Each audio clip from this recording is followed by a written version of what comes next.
Number 1. Iceland's volcano.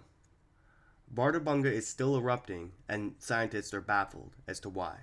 The eruption of the Bardarbunga volcano in Iceland began on the end of August and continues to this day.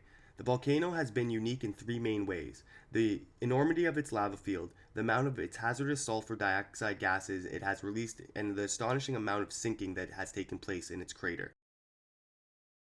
Bardarbunga created a 32 square mile lava field, which is the largest in Iceland since the Laki eruption in 1783, and the Icelandic Met Office says it's probably the third largest lava field on Earth.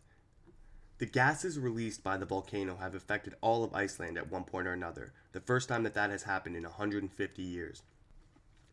The Met Office says the amount of sulfur released by the volcano may have exceeded that of any volcano on Earth of this particular type. The eruption has caused the Bardarbunga caldera to sink to 184 feet, swallowing a GPS instrument that had been installed to measure the sinking rate. This is the largest amount of sinking or subsidence at any caldera in Iceland in modern times. It's sinking lower than our standards. Number 2. Adnan Syed's story. A 1999 murder case was resurrected and put under the microscope this year thanks to Serial, a non-fiction podcast that unravels the story week by week. Currently, Adnan Syed is serving a life sentence for murdering his ex-girlfriend, Hae Min Lee, when they were in high school. When podcast host Sarah started investigating the case a year ago, the strange stories surrounding the murder of the Baltimore high school student, a lot of things didn't add up. There were no eyewitnesses tying Syed, who had been trying to prove his innocence for years, to the crime, and Syed's attorney failed to interview a witness who said she was with him at the time when Lee was killed. Ultimately, a Maryland appeal court will decide the man's fate. A hearing scheduled for January represents what Syed's lawyer C. Justin Brown said the man's last best chance at freedom.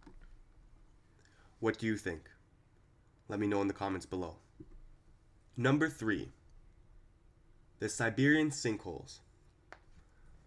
A 115-foot hole was discovered in Siberia Yamal's Peninsula, a name that means end of the world in the language of the area's indigenous inhabitants. After an unexplained explosion in July, 2 other mysterious sinkholes popped up in Russia's north shortly after. Scientists believe gas explosions beneath the surface cause the sinkholes, but they haven't been able to confirm that theory. In November, a team of scientists, a medic, and a professional climber plunged into the sinkhole to learn more about it, but the cause of the deep holes is still unknown. I blame ghosts. Number 4. The Saddle Ridge Gold. Buried for more than a century, 1,400 gold coins, worth an estimated $10 million, were unearthed in a California backyard in 2014. The middle-aged Californian couple who discovered the 8 decaying tin cans full of gold remain anonymous. But where did the gold come from? The tale grew even more curious as we discovered that 30,000 worth of similar gold coins, the amount that would be worth millions in today's dollars, had been stolen from the U.S. Mint in San Francisco in 1901. Soon, we're all playing a game of whodunit. Former San Francisco Mint clerk Walter N. Dimerick was charged with theft, but, by the prosecution's own admission, he was convicted on wholly circumstantial evidence. Despite the fact that the Secret Service searched all over California for these coins, they were never found. But maybe the couple did. And maybe we could. Let's go to California, gold hunt. Number 5.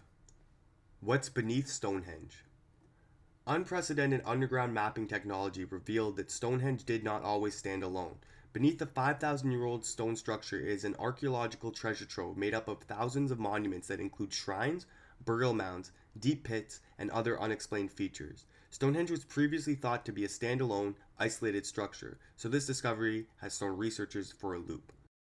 Stonehenge will never be looked at the same again, said Vince Gaffney, the project's lead researcher. And this is just the beginning. The vast majority of information from the site is yet to be analyzed.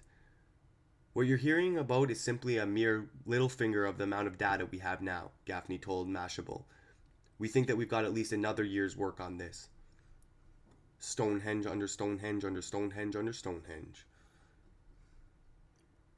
Thank you for taking the time to watch. Please leave a couple comments, a like, and a subscribe.